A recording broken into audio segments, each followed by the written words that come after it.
यहाँ पे coin assume कर लिया। Okay, this is the interface separating the two media. इसके बाद सपोज एयर या कोई दूसरा मीडियम है, तो इंटरफेस से जो ऑब्जेक्ट का रियल दूरी होता है उसको बुलाया जाता है रियल डेप्थ। तो what is real depth? Interface से यहाँ पे एक कॉइन रखा हुआ है तो कॉइन तक का पूरा दूरी, इसी को बुलाया जाएगा रियल डेप्थ। लेकिन जो ऑब्जर्वर कोई दूसरे मीडियम में उसको ऑब्जर्व करेंगे, उस ऑब्जेक्ट को डायरेक्ट नहीं देख पाएंगे, उस ऑब्जेक्ट का इमेज दिखेगा। क्यों?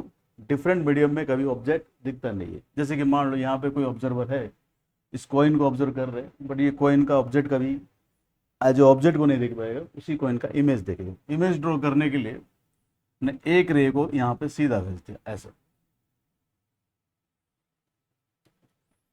हम जानते हैं बेटा सीधा जाएगा तो ये अनडेविएटेड चला जाएगा।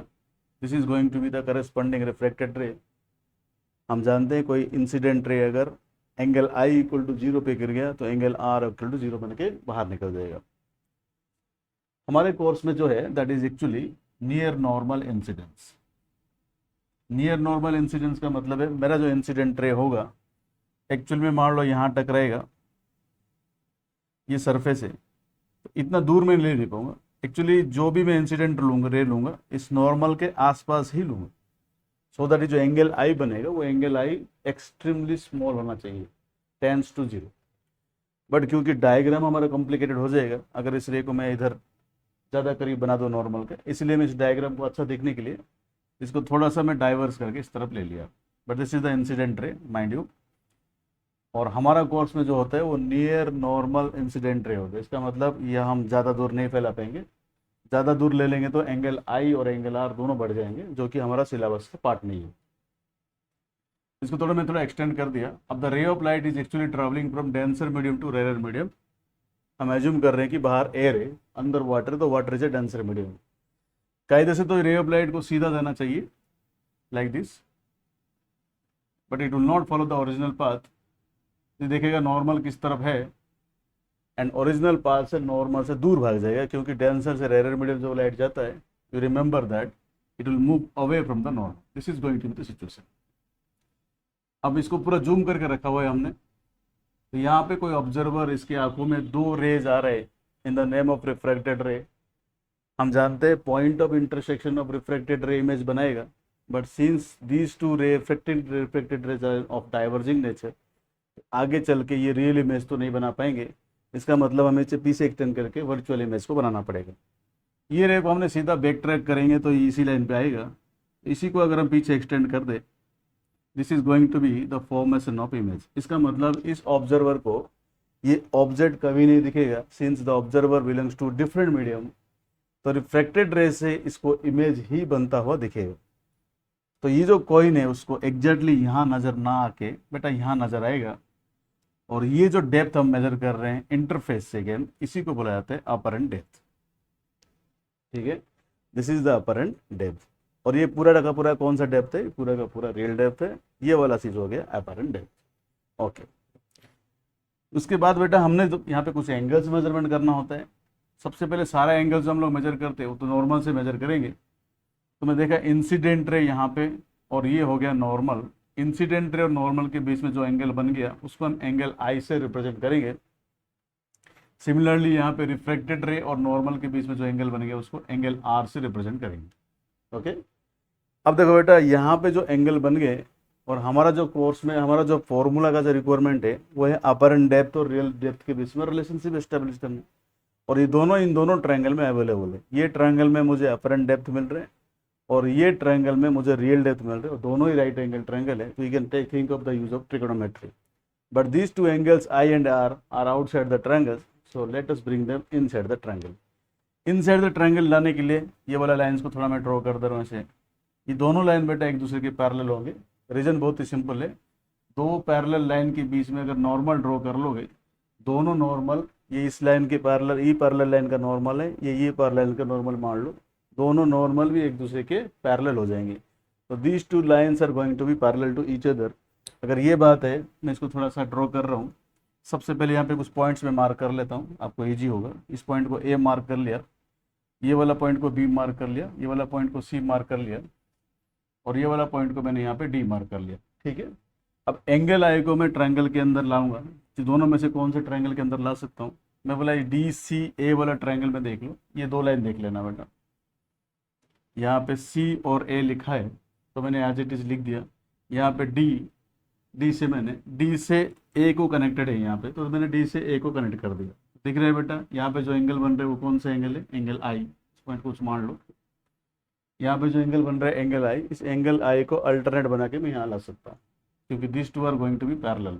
इसका मतलब एंगल आई यहाँ पे शिफ्ट हो जाएगा, तो यहाँ से जो एंगल आई निकल के आ रहा है यहाँ पे सी ए डी वाला एंगल बन गया, तो सी ए डी पे एंगल आई को मैं ला सकता हूँ, तो मैंने ले आया, नो बिग डील। अब ये दोनों लाइन पैरेलल है तो मैं इसी को भी ट्रांसवर्सल मान सकता हूँ, जो डॉटेड लाइन दिख रहे हैं, तो मैं इसको ड्रॉ कर रहा हूँ सी बी डी वाला। तो सी बी तक मैं ड्रॉ कर ले यहाँ पे, और यहाँ से डी और एम ड्रॉन है, तो यहाँ से डी और एम ये वाला लाइन है, ठीक है बेटा। बी से डी तक कनेक्टेड है, तो बी से डी तक अब कनेक्ट करना, इसको एक्स एक्सटेंड कर देना। क्यों? ये वाला एंगल यहाँ पे आर दे रखा है। ये जो दोनों लाइन से, ये दोनों लाइन से एक दूसरे के पैरेलल होंगे, रिमेंबर दिस। ये दोनों लाइन एक दूसरे के पैरेलल है। अगर ये दोनों लाइन एक दूसरे के पैरेलल है, तो ये जो एंगल बन गया, इसका एक छोड़ के दूसरे एंगल पे आ जाओगे तो क्या आपको करस्पॉन्डिंग एंगल मिल गया? बड़ा दो लाइन जब एक दूसरे के पैरेलल हो जाते हैं and they're cut by transversal, then corresponding angles are equal. यहाँ पर हमने कौन से एंगल को इक्वल किया? यहाँ पे हमने अल्टरनेट एंगल को इक्वल किया। यहाँ पे कौन से एंगल इक्वल आएंगे? यहाँ पे करस्पॉन्डिंग एंगल्स इक्वल आ जाएंगे। तो ये जो आर एस शिफ्ट होके यहाँ पे आ गया। बढ़िया बेटा, हमारे पास दो राइट एंगल ट्रायंगल अवेलेबल है। दोनों राइट एंगल ट्रायंगल में अपर एंड डेप्थ भी अवेलेबल है, रियल डेप्थ भी अवेलेबल है, और एंगल आर भी इसी ट्रायंगल के अंदर आ गया, एंगल आई भी इसी ट्रायंगल के अंदर आ गया। That is the beauty of proof here. मतलब यहाँ पे हम इसको प्रूव करने के लिए आई और आर को जबरदस्ती यहाँ पे लेके आए, लेकिन उससे पहले क्या क्या चीज और आई और आर के साथ हम कर सकते हैं इस चैप्टर में? That is Snell's law. सबसे पहले जहां जहां रिफ्रैक्शन होगा वहां स्नेल्स लॉ लगा दो। बराबर, यहाँ पे रिफ्रैक्शन हुआ कि नहीं?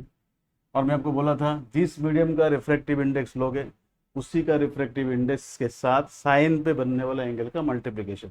मान लो इस मीडियम का रिफ्रैक्टिव इंडेक्स है μ1, और जहां पे ऑब्जर्वर है इस मीडियम का refractive index u2। Remember this point, हमने μ2 किसको माना? ऑब्जर्वर वाला रिफ्रैक्टिव इंडेक्स को हमने मान लिया μ2। Let us apply Snell's law. ये मीडियम का रिफ्रैक्टिव इंडेक्स कितना है बेटा? सर μ1 है।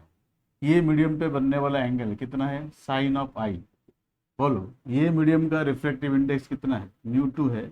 ये मीडियम पे बनने वाला एंगल कितना है? Sine R. इसको मैं अगर तरीके से लिख दूं, मैं अगर बोल दिया μ1 बाई या फिर sine I by sine R कर दूं, मुझे मिलेगा μ2 बाई μ1।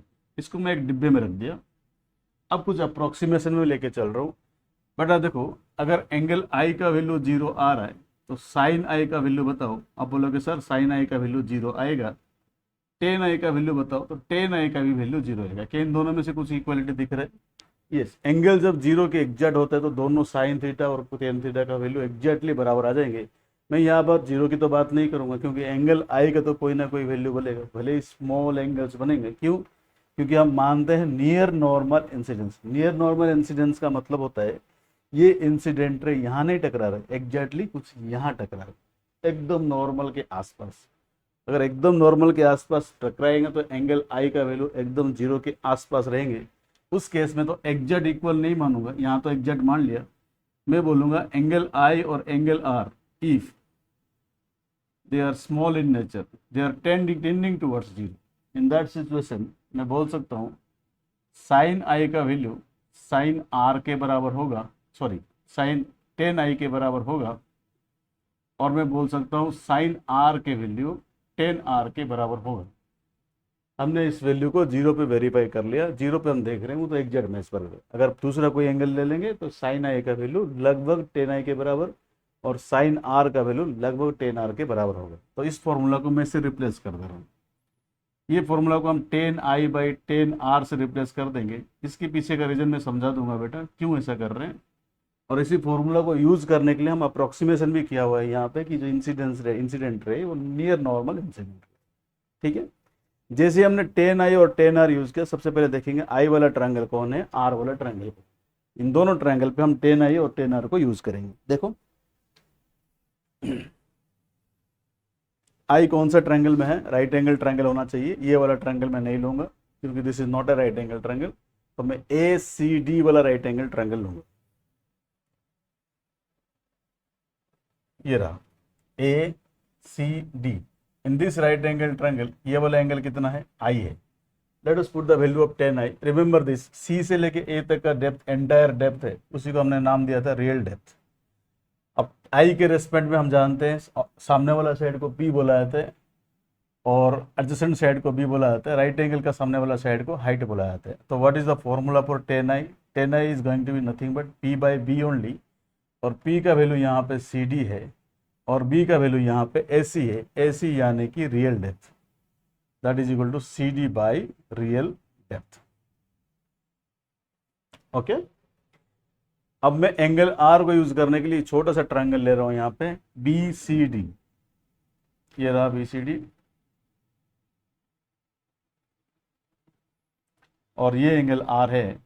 आर के रेस्पेक्ट में ये वाला साइड पी हो जाएगा, ये वाला साइड पी हो जाएगा, this side is going to be H. With respect to R, if I write 10 R, this is going to be C D again by B C, और ये बी सी वाला length जो हमारा जो interface से major कर रहे हैं इसी को तो अपरेंट डेप्थ बोले हैं, तो this is going to be C D by apparent depth. This is the value of 10 R. हमारे पास 10 आई और 10 आर दोनों का वैल्यू आ चुका है, तो 10 आई और 10 आर को हम रिप्लेस कर देंगे 10 i by C D by real depth, this implies C D by real depth divided by C D by apparent depth is going to be equal to mu two by mu one. बेटा यहाँ C D से C D cancel हो जाएगा, यानी कि C D by real depth multiplied by A D by C D, A D का मतलब है apparent depth, is equal to mu 2 by mu 1. By cancelling the equal factors, we get that apparent depth by real depth is equal to mu 2 by mu 1. ठीक है, but ये formula में very important बात जो आपको notice करना ये है कि mu 2 has related to observer only, मतलब ऑब्जर्वर जिस मीडियम में है उसी का रिफ्रैक्टिव इंडेक्स हमने ऊपर रखा, mu 2 का मतलब ऊपर, चाहे mu 1 mu 2 कुछ भी मान लो, लेकिन ऊपर न्यूमरेटर में जो चीज़ आप रख रहे हो that is relative to observer only, उस मीडियम का रिफ्रैक्टिव इंडेक्स है जहाँ पे ऑब्जर्वर है। कल को ऑब्जर्वर वाटर में आ गए तो वाटर का रिफ्रैक्टिव इंडेक्स यहाँ पे लोगे। In our syllabus remember this very important point, actual formula ये होता है अपर डेप्थ में रियल डेप्थ का, लेकिन हमारे जितने भी क्वेश्चन होंगे स्कूल लेवल पे वहाँ पे ऑब्जर्वर को हमेशा एयर पे रखा जाएगा। मतलब आप तालाब में से पानी को, कॉइन को ऑब्जर्व कर रहे हो, मछली को ऑब्जर्व कर रहे हो, उस सिचुएशन में ऑब्जर्वर यानी आपने आपको कहाँ रख रहे हो, एयर में रख रहे हो, और आप नीचे ऑब्जर्व कर रहे हो, इसका मतलब आप एयर में हो। एयर में का होने का मतलब है you are in rare medium and that two in air. उस सिचुएशन में हम म्यू 2 को 1 मान लेंगे, और ये formula modified and specific case वाला फॉर्मूला है। If observer is in air तो म्यू 2 कितना बन जाएगा सर, म्यू 2 बन जाएगा 1। So let us modify the formula. This implies mu 2 अगर 1 बन जाएगा तो मैं बोल सकता हूँ apparent depth by real depth is going to be equal to 1 by, अब मैं mu 1 mu 2 ना लिख के सीधा mu लिख दिया, mu से आपको समझ में आ गया। दूसरा जो भी मीडियम बच गया उसका रिफ्रैक्टिव इंडेक्स, अगर वाटर हो जाएगा तो जैसे कि 4/3, ग्लास हो जाएगा तो जैसे कि 3/2, ये रिफ्रैक्टिव इंडेक्स भी क्वेश्चन में गिवन होगा। तो बस आपको याद रखना है कि ऊपर अपरेंट डेप्थ रखना है, नीचे रियल डेप्थ रखना है, that equals to mu 2 by mu 1 तो होता है, लेकिन म्यू 2 का वैल्यू अगर 1 पुट कर दो तो ये बन जाएगा formula. Okay, this is the formula derivation. In the next class we are going to solve numericals on apparent depth and real depth.